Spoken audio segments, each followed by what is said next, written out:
All right, let's ditch those Zoom backgrounds and get ready for the real deal, because today we're diving headfirst into the Italian Dolomites. Sounds amazing. 4 days, Wow. pure mountain magic, and all planned out for your first trip to this incredible region. The first timer's dream trip, huh? Exactly. Towering peaks, emerald valleys, villages, straight out of a fairy tale. Can you picture it? Oh, I can definitely picture it. What's so captivating about the Dolomites is just how much variety they pack into one relatively small area. Right. It's like a blend of cultures and landscapes and experiences all in one place. Exactly. A feast for the senses, truly. Okay, now I know 4 days might not seem like much to explore such a vast and varied region, but don't worry, we have a plan. Always got to have a plan. We'll hit those must-see spots, sprinkle in some hidden gems, and maybe even discover a new favorite pasta along the way. Where should we even begin this adventure? Well, I'm excited to map this out with you. How about we kick off our journey in Bolzano? Bolzano. Yeah, the capital of South Tyrol. Okay, tell me more. It's this vibrant city nestled in a valley where Italian and Austrian influences just collide. I love that, a mix of cultures. You've got cobblestone streets lined with these colorful buildings, the aroma of freshly baked bread, that scent of mountain air. Okay, I'm sold. Bolzano sounds like the perfect spot to ease into the Dolomites vibe. What should we be sure to check out while we're there? Well, first things first, wandering through that historic center is a must. I'm all for wandering. Picture yourself strolling through Piazza Walther, this bustling square named after a medieval German poet, maybe sipping on an espresso, just soaking in the energy of the city. That sounds amazing. Just what I need. Yeah. Some relaxation, but I'm also a bit of a history buff. Anything that'll transport me back in time. You are in luck. Bolzano has layers upon layers of history. It's just waiting to be uncovered. For a glimpse into the region's ancient past, you have got to head to the South Tyrolean Archaeological Museum. What's at this museum? Well, that's where you'll come face to face with Ötzi the Iceman. Ötzi the Iceman, that rings a bell. He's this remarkably well-preserved mummy that was discovered high up in the Alps. Oh, right. I remember now. And get this, he's over 5,300 years old. Wait, 5,300 years old? Okay, that's officially on my must-see list. It's amazing how something that old can still connect us to the past in such a tangible way. I know, it's incredible. But let's fast forward a few centuries. I'm picturing those dramatic castles perched on cliffsides, the ones you always see in movies. Are there any of those near Bolzano? Absolutely. Just a bit outside of the city, you'll find 2 castles that are straight out of a fairy tale. Ooh, fairy tale castles. I'm intrigued. Tell me more. Well, first up, there's Castel Roncolo. It's perched on a rocky crag overlooking the city. Perched on a rocky crag, it already sounds epic. Oh, it is. It's known for these vibrant medieval frescoes. Frescoes, what do they depict? Scenes of courtly life, hunting, chivalry, you name it. Wow. I can already picture those knights jousting in the courtyard. What about the other castle? What's its story? The second one is Castel Firmiano, also known as Sigmund Skron Castle. It's got this incredible mix of medieval architecture and modern museum design. So it's like a blend of old and new. Exactly. It houses the Messner Mountain Museum, which was founded by the legendary mountaineer Reinhold Messner. Wow, the Messner Mountain Museum. What can we see there?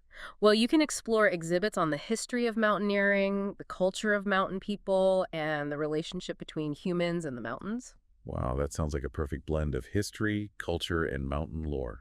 All right, I have to admit, I'm also picturing myself indulging in some delicious Italian food in Bolzano. Oh, the food. What are some must-try dishes in this region? You are in for a real treat. Bolzano's cuisine is a fusion of Italian and Austrian influences. You absolutely have to try Schlutzkrapfen. Schlutzkrapfen, that's a mouthful. It is a mouthful. It's basically this half-moon-shaped ravioli filled with ricotta cheese and spinach, often served with a drizzle of butter and Parmesan. Oh, that sounds amazing. Pure comfort food.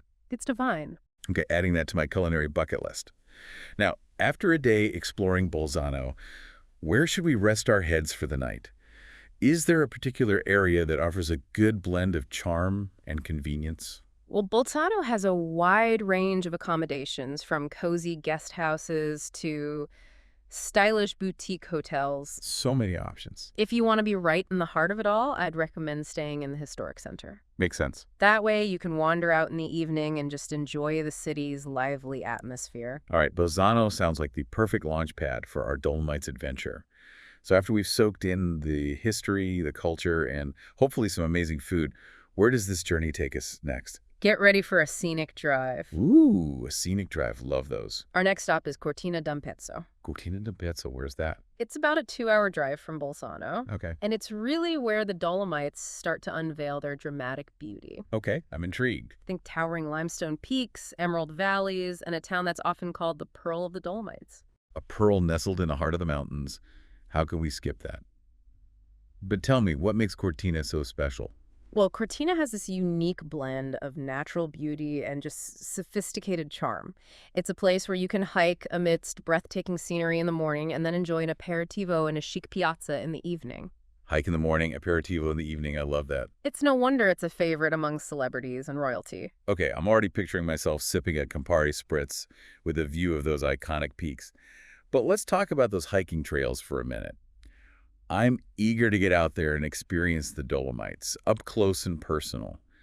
What are some must-do hikes in the Cortina area? Well, you absolutely can't go wrong with a hike to the Trecime di Lavaredo. Trecime di Lavaredo, okay. Those 3 iconic peaks that symbolize the Dolomites. Ah, those ones. They're truly a sight to behold. I can imagine. And the hike around them offers just these panoramic views that will leave you speechless. Okay, I'm sold. How long is the hike? It's a relatively moderate hike, about 6 miles long, and there are even refuges along the way where you can stop for a bite to eat or a refreshing drink. Perfect. That sounds amazing. Yeah. And I love that it's a manageable hike, even for someone who's not a seasoned mountaineer. Absolutely.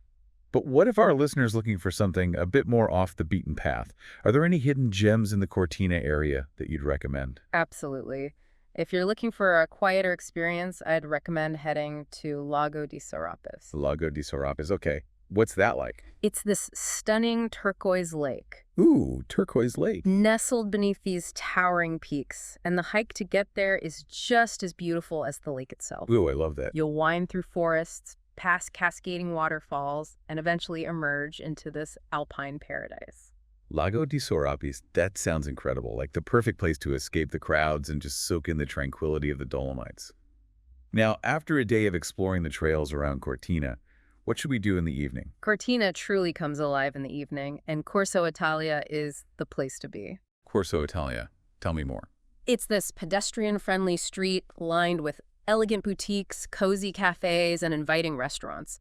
It's perfect for a leisurely stroll, maybe do some window shopping, and just enjoy the town's sophisticated atmosphere. I can picture it now. A leisurely dinner, some traditional Tyrolean specialties, maybe a gelato for dessert. Oh, definitely gelato. What are some must-try dishes in the Cortina area? You're in for a real culinary adventure in Cortina. Their cuisine blends Italian and Austrian flavors, and one dish you absolutely must try is casunzi. Casunzi. It's crescent-shaped ravioli filled with either red beet or spinach and ricotta cheese, often served with melted butter and poppy seeds. Okay, my mouth is watering already. Casunzi, I'm writing that down.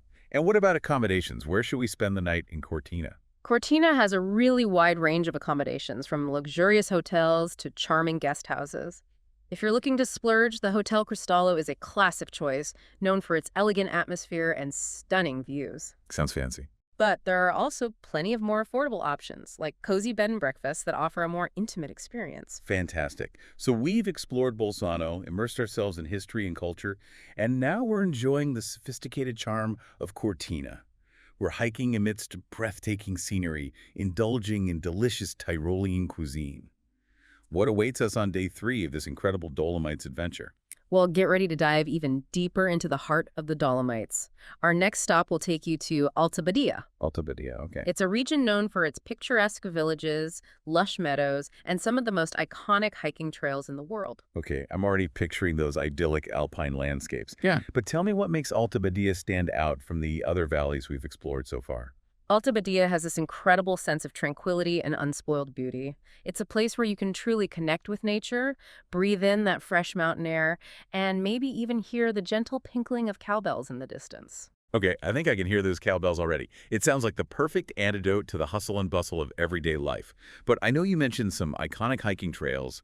What's on the agenda for our day in Alta Badia? We're going to explore the Fennes-Brais Nature Park. The Fennes-Brais Nature Park. It's a UNESCO World Heritage Site, and truly a hiker's paradise. Okay, you had me at hiker's paradise. Imagine trails winding through dense forests, past crystal-clear alpine lakes, and up to mountain passes with jaw-dropping panoramic views. Okay, that sounds absolutely incredible. Are there trails for all levels of hikers? I'm always up for a challenge, but I want to make sure our listener can find a trail that suits their fitness level. Absolutely. The Sensbres Nature Park has trails for everyone, from leisurely strolls to challenging summit climbs. Love that. Options for everyone. One of my favorite moderate hikes is to Lago di Braies, which we'll be visiting on day 4. It's about a 2-hour loop around the lake, and the views are absolutely breathtaking. Lago di Braies. I've seen pictures. Oh, it's even better in person. I bet. It's that incredibly picturesque lake with the turquoise water and the wooden boathouse, right? That's the one. I can't wait to see it in person. But let's talk about those charming villages you mentioned earlier. What should we be sure to check out in Alta Badia? We'll explore 2 of the most picturesque villages in the region, Corvara and La Villa. Corvara and La Villa, okay. What are they like?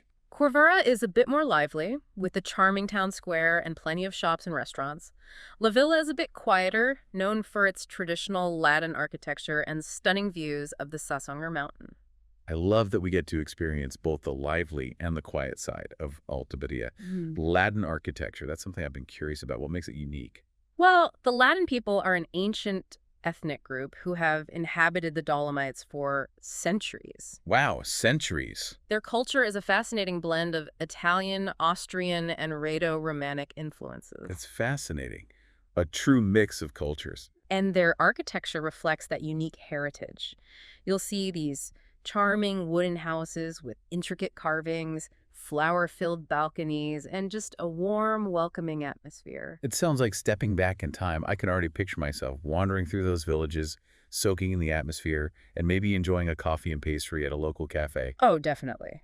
What are some must-try Latin specialties? You have to try the tortures. They're crispy fried pastries filled with spinach, ricotta cheese, and herbs. Kirchers, okay, they sound delicious. They are. And for something sweet, be sure to try the furties, which are spiral-shaped fritters dusted with powdered sugar. Ooh, furtes, they sound like a perfect treat.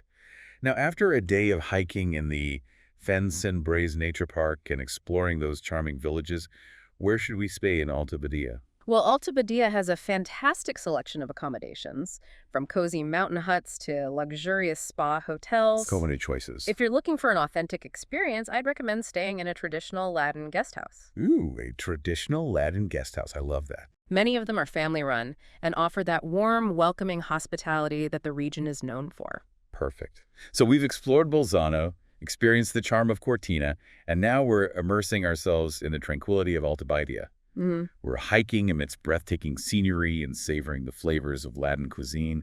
What awaits us on our final day in this incredible mountain paradise? Well, day 4 takes us to Val Gardena, another breathtaking valley, about an hour-and-a-half drive from Alta Badia. Val Gardena, okay. What awaits us there? Well, this valley's famous for its dramatic rock formations, lush alpine meadows, and world-class hiking opportunities. Val Gardena. I've seen photos of those iconic jagged peaks piercing the sky. Is that what we're talking about here? You got it. You're thinking of the Sassalongo and Sella Massif, some of the most famous peaks in the Dolomites, and Val Gardena sits right at their base, which makes it a hiker's paradise. Okay, I'm already lacing up my virtual hiking boots. Where should we hit the trails in Val Gardena? What are the can't-miss spots? You absolutely have to experience Sacheta and Alpe di Siusi. Sacheta and Alpe di Siusi. Okay. They're 2 of the most iconic hiking areas in the Dolomites. All right, tell me more. Well, Sacheta is known for its otherworldly landscape. Think jagged peaks rising dramatically from lush green meadows. Oh, I can just imagine the views. Oh, they're incredible. You can take a cable car up to Sacheta and then hike along the ridge, just soaking in those panoramic views. It's truly an unforgettable experience. Cable car up, hike along a ridge with breathtaking views. Sign me up. Yeah. And what about Alpe di Siusi? What makes it so special? Alpe di Siusi is a completely different experience. It's Europe's largest high-altitude alpine meadow, just this vast expanse of rolling hills dotted with charming wooden huts crisscrossed by hiking trails. Wow, that sounds incredible. It's a much gentler, more peaceful landscape compared to Sacheta. I love that contrast. Perfect for a leisurely stroll or a picnic lunch with those iconic peaks as your backdrop. So we've got the dramatic peaks of Sacheta and the peaceful meadows of Alpe di Siusi. That's quite a range.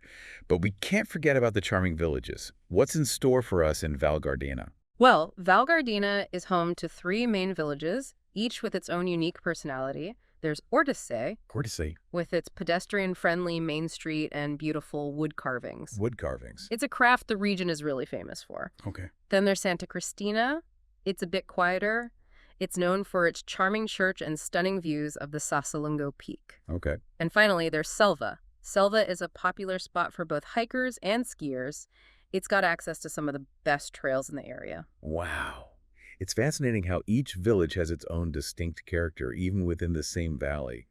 Is there anything in particular that stands out in Ortisei? Those wood carvings you mentioned sound intriguing. Yeah. In Ortisei, you can visit numerous workshops and studios where skilled artisans create these intricate wooden sculptures, What kind of sculptures? often depicting religious figures or scenes from local life.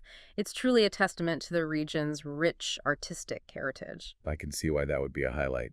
After a day of hiking and exploring these unique villages, where should we call it a night in Val Gardena? Val Gardena has a fantastic range of accommodations, from cozy guest houses to luxurious hotels. Okay. If you're looking for convenience and breathtaking views, the Hotel Gardena Grodnerhof in Ortisei is a great choice. It's located right in the heart of the village and offers stunning views of the surrounding mountains. Perfect. So we've experienced Bolzano, Cortina, Alta Badia, and now Val Gardena.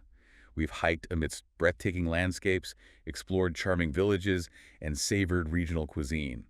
This Dolomites adventure has been incredible.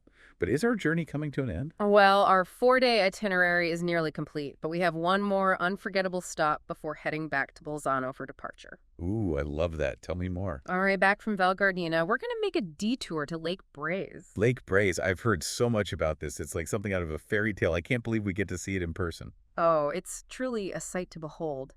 Imagine these crystal clear turquoise waters reflecting the surrounding peaks and forests. It's a place that just exudes tranquility and natural beauty. I'm already picturing myself sitting on the shore, just taking in the serene atmosphere. What's on the agenda for our time at Lake Braze? Well, you can hike the Easy Loop Trail around the lake, which takes about an hour and a half. It offers stunning views from every angle. Okay. Or if you prefer a more relaxed experience, you can rent a rowboat and just glide across those tranquil waters. It's a magical way to soak in the beauty of this alpine gem. I think I'd have to go for the rowboat. There's something so peaceful about being out on the water, surrounded by that incredible scenery. Anything else we should check out while we're in the area? Absolutely. Just a short drive from Lake Braze is the village of Dobiaco. Dobiaco. It's a charming town with a rich history and a beautiful parish church. It's known for its frescoes and Gothic architecture. Okay. And for the history buffs out there, Dobiaco is also home to the Gustav Mahler Stube, which is dedicated to the famous composer who spent several summers in the village. Okay. Lake Braze and Dobiaco are definitely going on my list. Mhm. I love that we're ending our Dolomites adventure on such a high note. It feels like we've covered so much ground, but I also know there's so much more to explore. Where should we stay on this final night before heading back to Bolzano? Well, you have some wonderful options near Lake Braze. The Hotel Lago di Braze is a classic choice. It's located right on the lake's edge. Okay. For something a bit more intimate and budget-friendly, there's the Steinwanterhof. It's a charming guest house in Dobiaco, known for its hospitality and homemade breakfast using local ingredients. Fantastic. Ending our adventure with the tranquility of Lake Braze and the charm of Dobiaco sounds like the perfect way to cap off this incredible journey. It is. And even though we're wrapping up our 4-day itinerary, this is just a glimpse of what the Dolomites have to offer. There are countless other valleys, peaks, and villages to explore, and I have a feeling you'll be back to discover more. You're absolutely right. I'm already feeling that pull to return and experience more of this magical region. This deep dive has been incredible. But before we wrap up, what are some practical tips our listeners should know before embarking on their own Dolomites adventure? Great question. There are a few things to keep in mind to make the most of your trip. Okay, First, the best time to visit really depends on what you're hoping to experience. that makes sense. If you're all about hiking and biking, summer from June to September is ideal. The weather's warm, the trails are open, and the alpine meadows are in full bloom. That sounds idyllic. Yeah. What if our listener is a winter sports enthusiast? When should they plan their trip?